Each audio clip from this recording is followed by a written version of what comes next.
Don. The boys are back after a little extended period of time off. You know, football season came to an end. We were both a little burnt out, and it's one of those, probably one of two times of the sports calendar year where you're just like, you know, I'm a little done with sports. Yeah, you were. I mean, you do feel a little done with sports. Like, you know, the Super Bowl ended, which I'm not complaining. Yeah. You know, but then we got into like this awkward period of time where, you know, I'm watching the Bruins and the Celtics, but they're still like, at that point, you're over the halfway mark, and you can see what type of teams they are. But like after a Super Bowl season, especially, it's hard to really start vibing at regular season games. Yeah, you're at such a high from the Super Bowl, you kind of like fizzle out for a bit. Yeah, these guys got 82 games in the regular season for both basketball and hockey. So it's like, you know, you go from like the high of a Super Bowl game to watching like, you know, a blatant regular season game, Bruins against Blue Jackets or something, and you're like, whatever, you know, you don't really care. But the boys are back, and it's a good thing we are, because there is a lot to talk about. I don't know, where do you want to start? There's so much that has happened.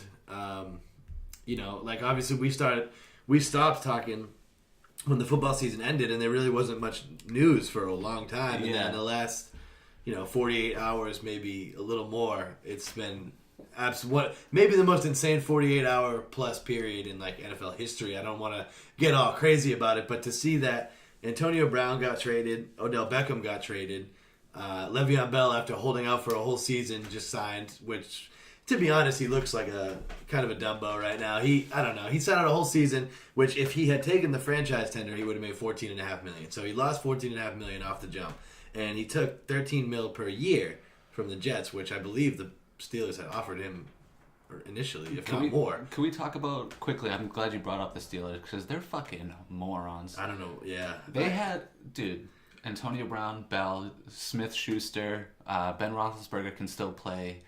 And there's got to be some. I don't know. There's got to be an internal issue. If not, I don't know what they're doing. They lost Bell, and they got a third-round pick for Brown. Like, how you gonna have those three guys and get a fucking third-round pick? I know. I mean, and you look at what else the Giants even just got for Beckham, and I thought that was kind of lowball. Oh yeah. But you compare that to what they got for AB, and it's a joke. What are the Steelers doing? What did they get? A third and a fifth. Yeah. And Beckham, they got a first and a third and a safety, right? Which I'm not sure how. How about them fucking Browns, bro? The Browns are, speaking of the Browns are loaded. I'm a Browns fan, big time. Yeah, so we kind of jumped, and we talked about that earlier in the podcast episodes, that we were kind of jumping on that. We like Baker, the Bake Show. We talked about it a lot last year. Hell yeah! And it's good to say that we were on board early, because this ship is heading into a whole nother station right now. They went from being a team that was maybe 9-7, 8-8, lovable,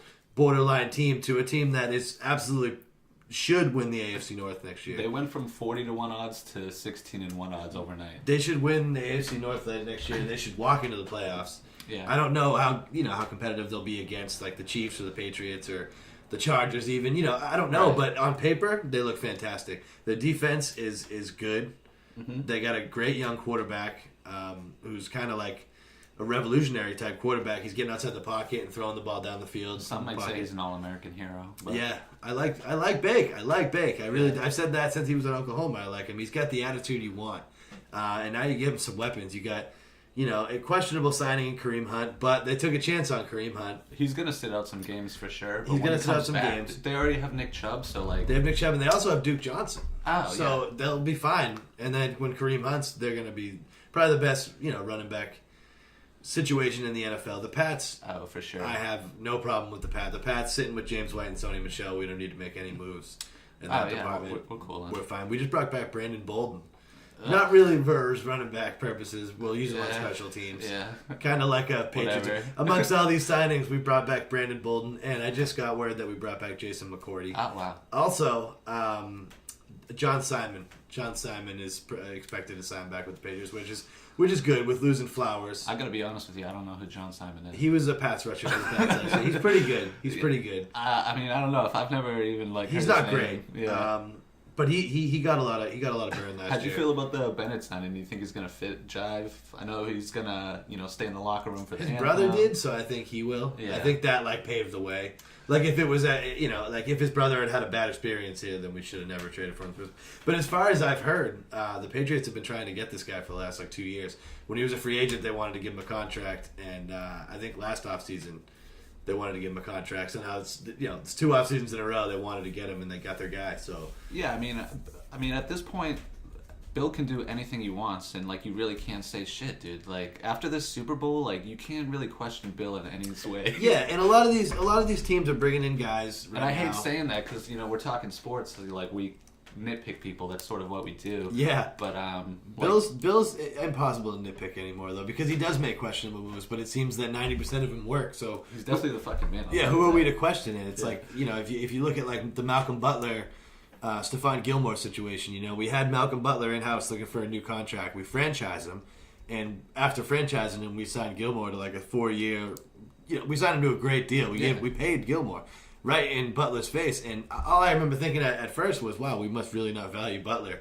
And look how that worked out. Butler ends up going to the Titans. He was statistically he got torched all year. It's just brutal. Statistically, the worst cornerback in the NFL, and probably the statistical best cornerback in the NFL was Gilmore. And he also made quite a big pick in the Super Bowl that sealed it off. So that thing worked out. That worked out. So you have to at the time we're like, wow, we're paying this guy Gilmore, who we don't really know that well. But we had been playing the Bills twice a year. That's where he was. We'd probably watched a ton of tape on this guy Gilmore, and for whatever reason, our organization was like, that's the guy we value. And look how that worked out. And everybody questioned him along the way, and here we are. Here we are. Yeah, that's the thing. I think it's a little bit of a mix with with these off-season moves. Everyone's making these huge off-season moves, and it's I feel like maybe a decade ago as a Patriots fan, I would be like, oh, why didn't they re-sign Flowers? And I feel like I'm starting to get their mantra. It's things that I used to get mad at, I'm starting to support now. I used to get annoyed with that next man up thing, because you watch players make the plays, and you're like, no, keep these guys around, but. Results, 20 years later, when the same thing keeps happening, we have to... The results speak for themselves. That's it. Flowers is gone. We bring in Bennett. I'm not saying they're the same player, but Bennett is a proven... this is the thing. A lot of these guys are paying big money to these guys who are good regular season players. And here we go, and we trade for a guy like Bennett, who... I'm not saying Bennett isn't a good regular season player, but he's also a proven postseason player. He's been to many postseasons, and he's played great in the postseason. If you remember, even against when we played Seattle in the Super Bowl, he killed us. We ended up winning that game, but Bennett killed us that game. So, we know what this guy's capable of in a big game. Look at Edelman, not the best regular season player of all time, but he's one of the best playoff receivers of all time. So those are the type of guys that we value. And I think we just do it differently here. Quickly want to touch on Bill's boss, Bobby Kraft, getting his rocks off down in Florida. Yeah, we can't... hate to see it. We can't not touch on that. Yeah. You hate to see it. I think it's not to say that it's right. I'm not going to defend it, but I think it's a clear-cut case. I think we know exactly what happened here. Yeah. He wasn't involved in a sex trafficking operation. The guy went and got a handy real quick, maybe a couple of times. That's kind of bossy. Took a jet there. Yeah. And then flew to the game. It must be quite the handy, right? They must have some sort of secret lotion in there. So they really must have their hand magic down in there. We'll see what happens. Do you think the NFL is going to punish him in any way? I think it depends. He's hired a legal super team, and I think if he gets off,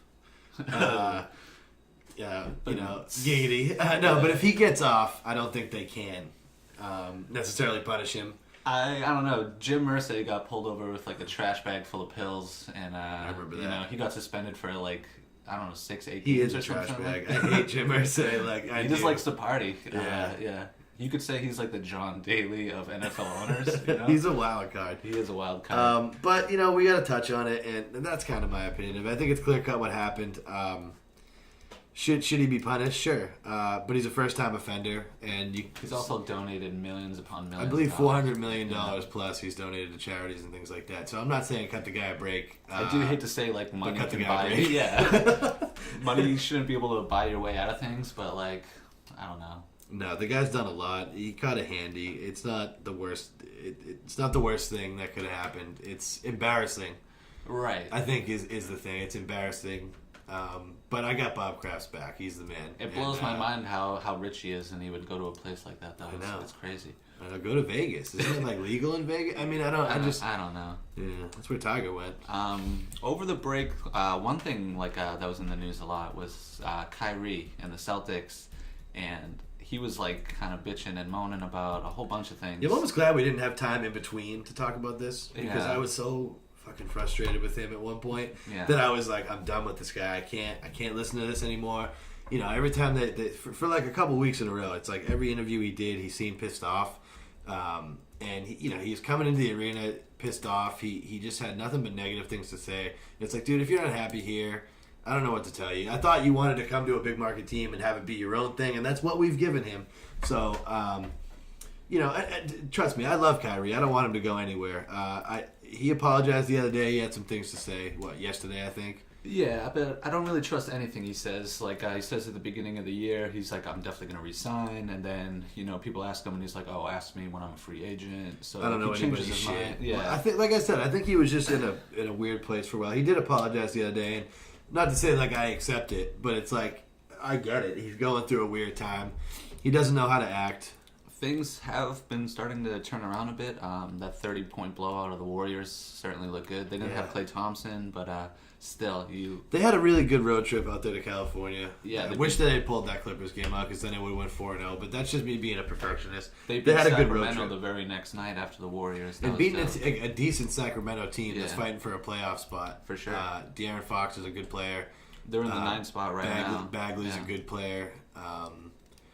They have good, but they're not your father's Sacramento Kings. They're a little better than the Sacramento Kings were a team that was traditionally dead last, and that's it. But they are, as you know, you talked about it before. I like the Kings. I lived out in Sacramento. My girlfriend's from Sacramento, so I have a soft spot for them. Because I lived out there, and they have an awesome fan base, and their team is a joke. So I've been wanting them to turn it around. And I will say that, despite the ups and downs of the Celtics season, I still like them in the playoffs a lot. Me too. I don't really trust Milwaukee at this point.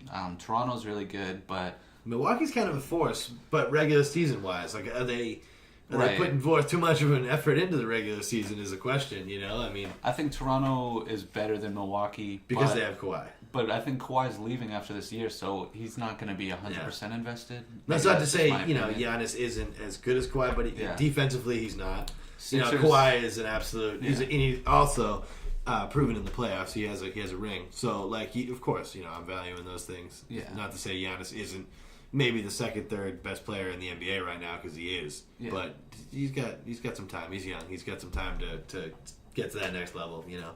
Sixers, trash. I don't trust them at all. I really don't. I feel like they were kind of thrown together at this point. They don't really just seem like the Celtics fucking own the Sixers. Yeah, and they just they have this team that they've thrown together, and they threw Jimmy Butler into the mix now, which I like. Jimmy Butler. He's a good player, but I don't really see him gelling with that team. I never have. I've never seen it. I haven't liked it since they made the trade.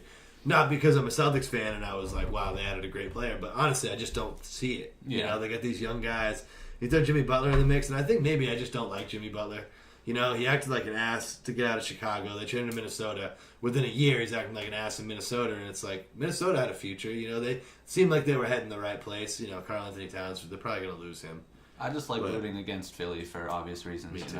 But the other team in town, boy, I'll tell you, 19. They went I think our whole time off from our last episode, the Bruins didn't lose a game. No, that's a fact because their last regulation loss. Before that one against Pittsburgh the other night, was January 19th. So and then we had a Super Bowl episode. Oh yeah. Also, apologies for the technical difficulties on the 10th episode. It was a good one, and it got cut short, and we couldn't quite figure it out. But we'll make sure this one gets all the way through. Yeah. We had some. It was more like a coverage of a game that there wasn't much to cover. to be honest. But it was like the earthquake at the World Series, bro. I was editing the video, and then all of a sudden, I just cut out. I don't know. Yeah, that's a hate to see it, but yeah, dude, the Bruins, dude, they're looking so good. They're on a heater. Bergeron looks great. DeBrusque over that period, dude. DeBrusque has been on fire. Krejci has been on fire. Yeah, which we need those guys. When Pasta comes back, you know what you're going to get from Pasta, Marchand, and Bergeron. Yeah, but you need guys like Krejci and DeBrusque to step up.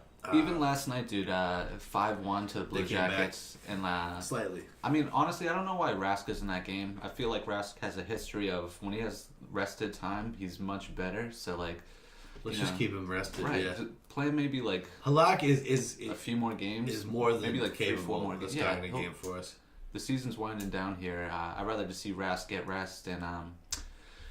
Tampa Bay, they're a wagon, obviously, but I'm really not that scared of them come the playoff time. Something in my gut just tells... Yeah, something in my... This team is just playing so well, dude. Bergie and Marchand have been to, 2 Stanley Cup. Chara, Rask, they've been to 2 Stanley Cups. Like, this core knows how to get to the cup, and as good as the Lightning are, I think we do have a little more playoff experience. Even Backus, dude, he's not really giving us that much, but he's giving us a lot of grit, dude. He's He's a former captain in the league, dude. Yeah, you know what? As a third liner right now, you can't ask for much more from a third liner. He's a veteran presence. He can score goals. He's fighting. He reminds me of almost like a Mark Recchi type. Yeah, that's exactly what he is, actually. Yeah. And if you hear Bergeron and Marchand talk about Mark Recchi, they had so much respect for him. And Bergeron says in that Bergeron at 1,000 documentary that Nesson did, Bergeron was saying how much Recchi helped him take strides as a leader. Oh yeah. That when Recchi came into town, basically like he had slid into that assistant captain spot, but he had no idea how to handle it. He was speaking broken English. He spoke way more French. He had a hard time with being a leader because he didn't trust his English. There's a lot of things, but Recchi being a Canadian as well, like helped him along. He showed him the ropes. So that's pretty cool. I didn't see that documentary. I'll have to check it out. Yeah, no, that was really good. It really was. It was kind of like just a documentary about like from the time we drafted Bergeron to now and how we've gotten here with through the 2, the cup we won, the cup we lost, his concussion back in 2011, I think it was. Oh yeah. It might have been before that even. Somewhere around 2009. It was a couple of years before we won the cup because they said that the next year he was healthy during that Canadian series where the Canadians had beaten us. I think it was in 2010, and we came back and won the cup the next year. And they said that they could have played Bergeron in that playoff series, and they didn't. And they said it might be the best decision that the Bruins organization's maybe ever made.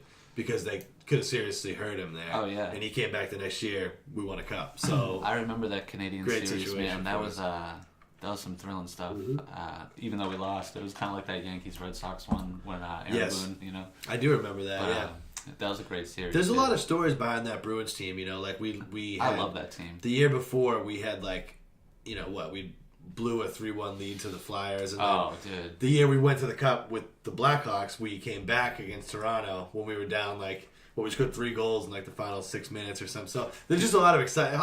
That's playoff hockey. Dude, I got swindled for a fake ticket for that game, bro. Really? Outside the Garden. Oh, So talk about getting kicked in the dick while you're down. That's brutal. They blow the game. They blow the series. I buy a fake ticket. It started raining, dude. I didn't even start walking faster. I just let the rain pour. I jumped on the train on the way. Oh no, that's brutal. It was a rough day. No, that's absolutely brutal. That's a hate to see it situation. Yep. You also hate to see my man R. Kelly. I don't know what he's got going on. This man is self-destruct. Stop it! Y'all quit playing. Quit playing. I didn't do this stuff. This is not me. I'm fighting for my life.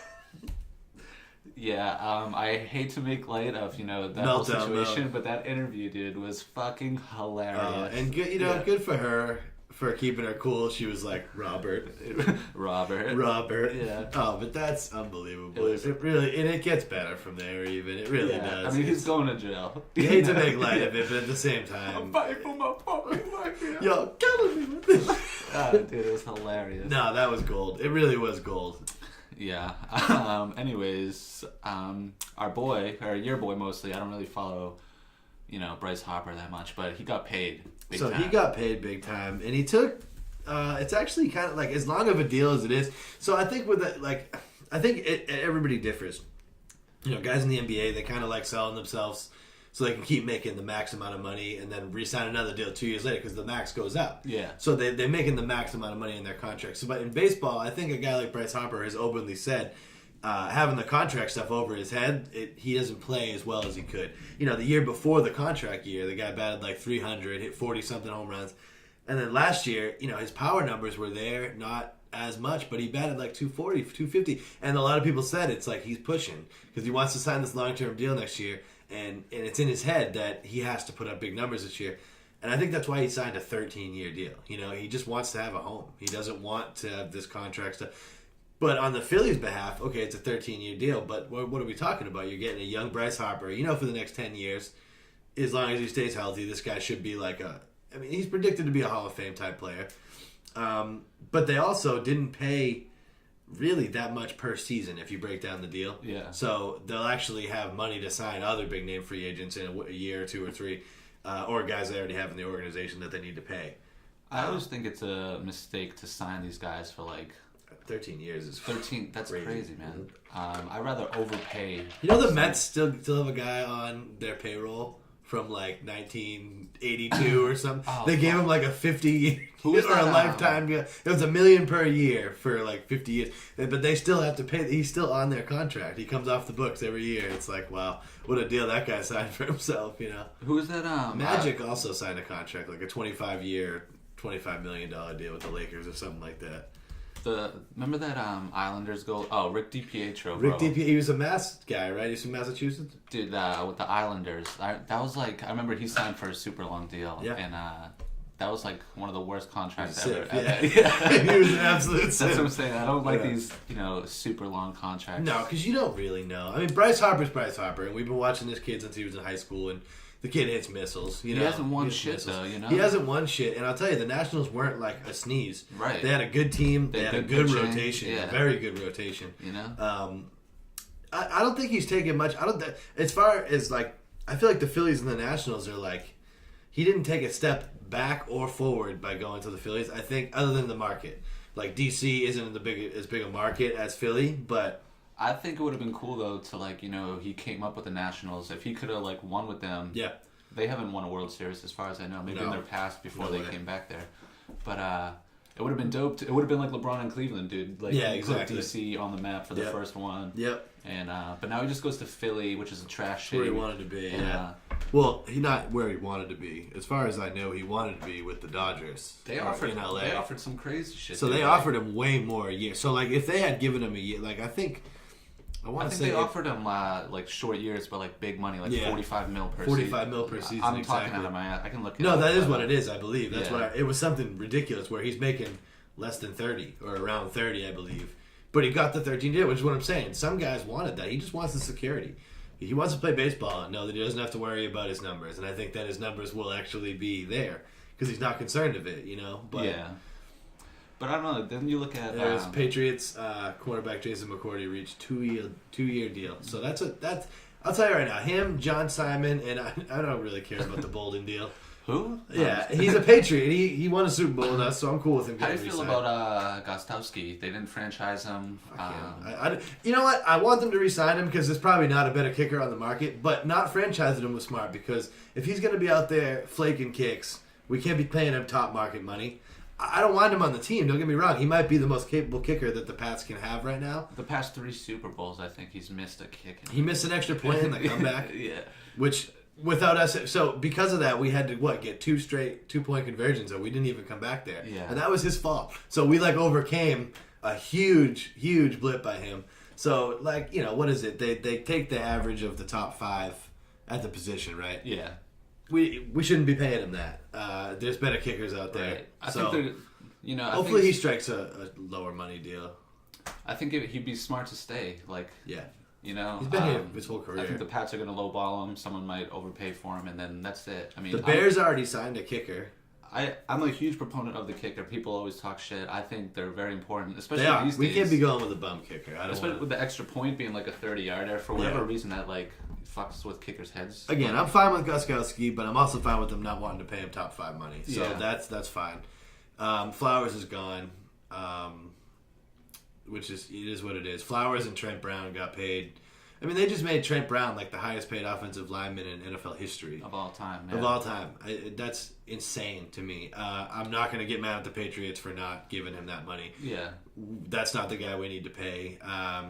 They have a long history of... Yeah, we drafted a guy last year, Wynn. Yeah. And he was playing that position. Trent Brown slid into it and got a great opportunity. But we do get our player back at that position next year. He hasn't actually taken many NFL snaps because he got hurt very early, but he was, I believe he was a first-round draft pick. You look at guys like Matt Light. Isaiah Wynn, I think his name is, but he's... Mankins. Exactly. They have a history of, getting these linemen going. So we already have a guy in-house. It's not like we lost Trent Brown and we don't have an option. We have a guy in-house that we plan to slide over there that we had starting there to start this season. So Trent Brown stepped up. Scarnecchia is still there. Yeah. I think he's part of the big three. He's the holy trinity of the Patriots. It's Bill, Ernie Adams, and Scarnecchia. Adams. The three of them together. Yeah. That's the secret sauce. That's fine. Ernie Adams is the key to success. Everybody knows it. Then you have Brady, the greatest of all time. That's true. It's a nice recipe they got going. But we're sitting here recording right now. We've got the windows open. It's getting kind of nice outside. I know. And we're Massachusetts guys, but we got the sticks. The sticks are out, which means that it's getting close. I got the camera right here. Getting them clean. Yeah, exactly. I'm just getting them clean, getting them dusted off. Admiring. Getting them dusted off. But coming up soon, Players Championship. It starts not tomorrow, the next day, Thursday. So this is different. We talked about this in an episode way back, but it's a totally different schedule this year. So the season's really kicking. I mean, it kicked off for me last week. The Arnold Palmer is not, it's not a World Golf Classic or anything, but it's a huge tournament for me. It's the Arnold Palmer Invitational. Arnold Palmer's basically probably. It's hard to say, but he's like my legit role model. If you could, the life that guy lived as an American, that guy's the man. Jack just as well. The game of golf has such icons and the people to look up to. And Arnie was the epitome of that. Jack, guys like that. But the Arnold Palmer Invitational is a big start to the year.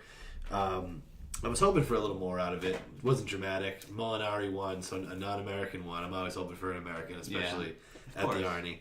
But Molinari did shoot a final round 64 or something retarded to win, so it was good golf. I'm going to bounce some predictions off you. This is Kyle Porter of CBS Sports. He's got Justin Thomas winning it. Players 16-1 odds. I don't see any reason why. That's not a bad pick. His top 10 lock, Tommy Fleetwood. And his sleeper, Ian Poulter. He's got a top 5 in order as well. Fuck his sleeper. Yeah. I'm not a Poulter guy. Although, he's right. But Poulter seems to pull his head out of his ass in these big tournaments. And he's a putter, and Sawgrass is you got to putt. So... Yeah, so, if you can give me your top 5, that's cool. Porter's top 5 is Thomas, Fleetwood, Xander, Ian Poulter, and then McIlroy. Shoffley. Yeah. McIlroy is definitely in my top 5. I'm going to do this without in order because I didn't really have time to think about it. Right. Rory McIlroy is absolutely... The guy I think he's top 5 every tournament he's played this year. He's been lights out. Justin Rose shot +5 last week at the Arnie. I'm looking for a bounce back week from him. He's the number 1 player in the world. You don't shoot 5 over and then come back and shoot over par again. He's going to have a good week, I'm sure of it. And he usually seems to trend into the Masters. I know he had equipment changes this year, changed clothing line, he changed everything, but he's still the number 1. I don't know if he's currently the number 1 player in the world, but it's bouncing back and forth between him and Koepka and Thomas. Dustin Johnson, Justin Rose, Koepka. They're all right there. Yeah, it literally bounces back by the week at this point. Dustin Johnson is another one. So Rory, Dustin Johnson, Justin Rose, those 3 are guaranteed. Justin Thomas. Yeah, is another one that you got to have him there. Again, just playing lights out golf.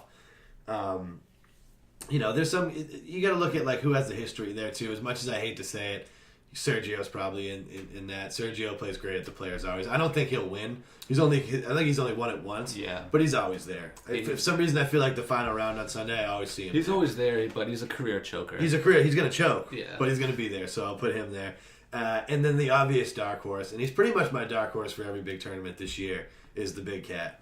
I can't sit here and predict that he's going to win the Players, but is he the dark horse? Yeah. And then the same thing with like the Masters. Am I going to put him as my winner or, whatever? Probably not. But is he the dark horse? Yeah, he is. Because he's won it 4 times. So it's not really like a push or a stretch as a fan to say that he is the dark horse in every tournament this year. I'll tell you this. If Tiger comes out and he plays well that opening round, there's going to be such a buzz around this tournament. So that's the way it goes, too. And I've talked about this with a couple of people, guys that really know golf. And there's just different ways that guys win. Tiger and Rory are almost identical in the fact that when they win, they dominate from the first round all the way through. Like, they almost will have cutting into the weekend, they'll have the lead, they'll have the 54-hole lead, and then they'll close it out. Like, that's how they win. Where a guy like Phil Mickelson will rattle off like 7 birdies in the back 9 to win. And they're just different in that aspect. So, like, when Phil's like 3 or 4 strokes back on a Sunday, you're like, okay, you can pull it off. Whereas nothing against Tiger, it's like he's great, but he hasn't come from behind like that many times. He's more of a guy that like his mojo leads him right through a tournament. So, like you said, if he can come out with a big first round here, that'll just create so much buzz around golf. It's like the big first tournament of the year, Yeah, and I watched Faraday just had Brooks Koepka on his episode. The last 2 episodes before this one, he did a double episode with Freddie Couples. If you haven't watched it, if you're a golf fan, watch it. Freddie Couples is the man. But him and Faraday's conversation and what they had to talk about was fantastic. But he had Koepka on in this most recent episode, and they talked to him about, the PGA last year. And he said, he actually went back, he said the first time he ever played with Tiger in a major, they didn't play together, but the first time he played in the same round on a Sunday in a major with Tiger, I believe it was like 2014 or something, and he said that he was in contention and that he just kept looking at Tiger and that he ended up dropping like 3 strokes, whatever. And he said, if I'm ever in that situation again, like I won't look at him. I won't even pay attention. And he ended up closing it out, and I think he beat Tiger by 1 or 2 strokes there. But they talked about it a lot, and he was basically saying exactly what everybody's saying, that Tiger is going to come back. He's going to win. He's still got he's it. definitely winning a major this year. I would love to see it. I hope so. My sleeper pick for the players is Molinari. I think he usually plays pretty well. That's a great pick. Yeah, I almost put him in my top 5. It's not really much of a sleeper. He's like now that you say it, it's like I'll keep Sergio there. I got to keep Sergio there because as much as I hate him, as like if you're going to analyze it and actually make a pick, he has to be in the top 5 because he historically dominates the players. Molinari's definitely not a sleeper. He's top 10 in the world. But no, and I think the players is one of those like tournaments. Like Sawgrass is one of those courses where like the best players in the world seem to thrive. It's going to separate that. Jason Day's another guy that I wanted to take a pick, but he was hurt and he missed last week. He withdrew, so I'm not going to take a guy that's possibly injured. Same with Tiger. Tiger might be hurt too. He's always battling something at this point. Him and Jason Day are the same, and it's like they're always getting hurt golfing, which is obscure. But Tiger did say in his press conference just yesterday, he said, like, I just needed last week off. I'm fine. Like, I had a little crick in the neck. I needed to take a week and chill and not swing. And he said at my age, that's what I got to do sometimes. So. I feel like it's impossible, but his, like, swag has been, like, increasing. He's, like, showing up with the backwards hats. He don't give a fuck anymore. No, it is. It is. That's everything. His confidence is coming back. And when you got a confident Tiger, everybody else should be a little I mean, I think the separation, you look at, like, and he is one now, almost a top 10 player now with the way he's been playing. But if you look at like the top 20 players in the world, like the separation between their game is almost exactly that, man. Like it's like, okay, like statistically they put up similar numbers, but like when it comes down to the end of the tournament, who's swagging and who can actually like feel like I'm gonna finish this, and who's like, oh man, I'm gonna miss it, and got the handshakes, And Tiger's currently sitting at 11, but he's trending upward. Almost in the top 10. I knew he was close. I know in what his 3 tournaments this year, he's trending. He went. I think T20 and then like T15, and I think he was like inside of the top 10 in the last one that he played, or he wasn't like 10 exactly. So he's trending in the right direction. Yeah, for sure, man. I'm looking forward to that, and I'm also looking forward to giving you guys some more episodes. We don't really have a top 5 this week, mostly because we got stoned and forgot. But that's a fact. That is exactly what happened. Either way, but I'm looking forward to like you said, we got golf coming up. We had a gap. Yeah. Where there wasn't much going on. But now we got, the players kicking off, which is going to lead into the Masters, into the major season for golf. April brings opening day for baseball, so we got the Sox kicking off. We can start talking about it. There's a lot of moves around the league, so we'll talk about baseball. And then playoffs. And you get the Celtics and the Bruins heading into the playoffs. So although we had a time there where we didn't have much to talk about, so we took a little time off. But I'll tell you, in the next couple months, the boys are back. We got some big things coming. The Players is coming, and like right around the corner is the Masters, and that might be my favorite event of the year. Hell yeah! That's like my legit Super Bowl. I mean, the Masters might take work off for a week just to prepare. I love the Masters. Hit the range. I really do. Like Masters Sunday has become probably my favorite holiday. So right around the corner for the boys. It is a national holiday, honestly. Augusta, Jim Nance. It's just like Jim Nance. I'm getting the fucking chills, bro. Yeah, I know. I can't wait. And I'll tell you right now, the storylines this year exceed almost any year that I've watched it in the past 10. Because you got Rory. If Rory wins, he gets that Grand Slam. You got Tiger actually coming back, but not like last year at the Masters. He was just coming back, and nobody expected anything. There's a little expectations around him after a win at the Tour Champion. You know, people are wondering, can he still compete? You got Jordan, who's not really playing great right now, but there's so many stories heading into the Masters. If any one of way more than a handful of guys win, it's a great story. So it's gonna be a really good like major year. I see that coming. Hell yeah. All right, man. Well, that'll do it. The boys. Right. Yeah. Have a good one. Bye.